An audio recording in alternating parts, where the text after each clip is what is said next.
नमस्कार माझ्या सर्व लाडक्या बहिणींनो, सीमाताई न्यूजमध्ये तुमचे पुन्हा एकदा स्वागत आहे।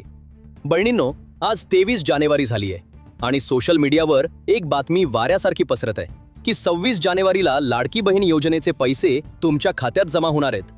प्रजासत्ताक दिनानिमित्त सरकार तुम्हाला काही विशेष भेट देणार आहे का? तुम्हाला साडी मिळणार आहे का? आणि खरोखरच अंगणवाडी सेविकांनी तुमची केवायसी सुधारण्यास नकार दिला आहे का? आजचा हा व्हिडिओ या सर्व अफवांचे सत्य तुमच्या समोर आणणार आहे। आज मी तुम्हाला मंत्रालयाचा खरा रिपोर्ट दाखवणार आहे, त्यामुळे व्हिडिओ शेवटपर्यंत नक्की पहा।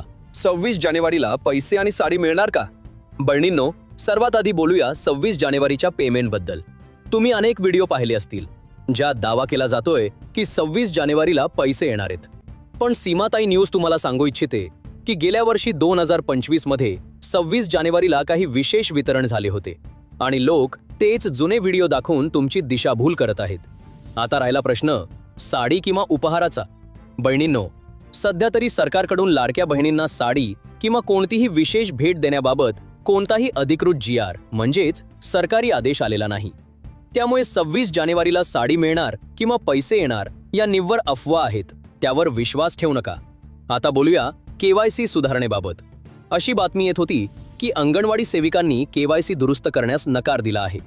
सत्य हे आहे की काही ठिकाणी मानधन न मिळाल्यामुळे अंगणवाडी संघटनांनी निषेध व्यक्त केला होता, पण मी तुम्हाला सांगू इच्छिते की हा विरोध केवळ प्रतिकात्मक आहे। याआधीही जेव्हा रेशन कार्ड किंवा इतर पडताळणीची कामे आली होती तेव्हा थोडा विरोध झाला होता, पण शेवटी अंगणवाडी सेविकांनीच सर्व काम पूर्ण केले होते। त्यामुळे तुम्ही अजिबात काळजी करू नका। तुमची KYC सुधारण्याची प्रक्रिया अंगणवाडी सेविकांमार्फतच पूर्ण होईल। जानेवारीचा हप्ता नेमका कधी येणार?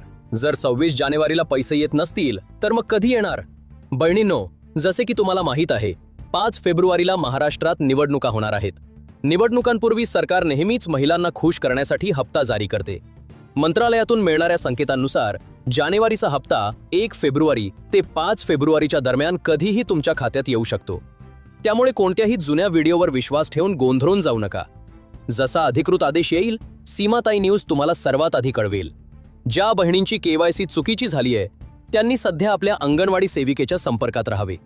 तुमचे आधार कार्ड आणि बँक पासबुक तयार ठेवा। माझ्या लाडक्या बहिणींनो, आता तुम्हाला 26 जानेवारी आणि KYCचे पूर्ण सत्य समजले असेल। तुम्हाला संक्रांतीचे पैसे मिळाले होते का? कमेंटमध्ये मिळाले किंवा नाही मिळाले असे नक्की लिहा आणि आपल्या जिल्ह्याचे नाव सांगा। अफवांना बळी पडू नका आणि हा व्हिडिओ जास्तीत जास्त शेअर करा। आपल्या सीमाताई न्यूज चॅनलला सबस्क्राईब करायला विसरू नका। मी पुन्हा भेटेन एका नवीन अपडेटसह। धन्यवाद।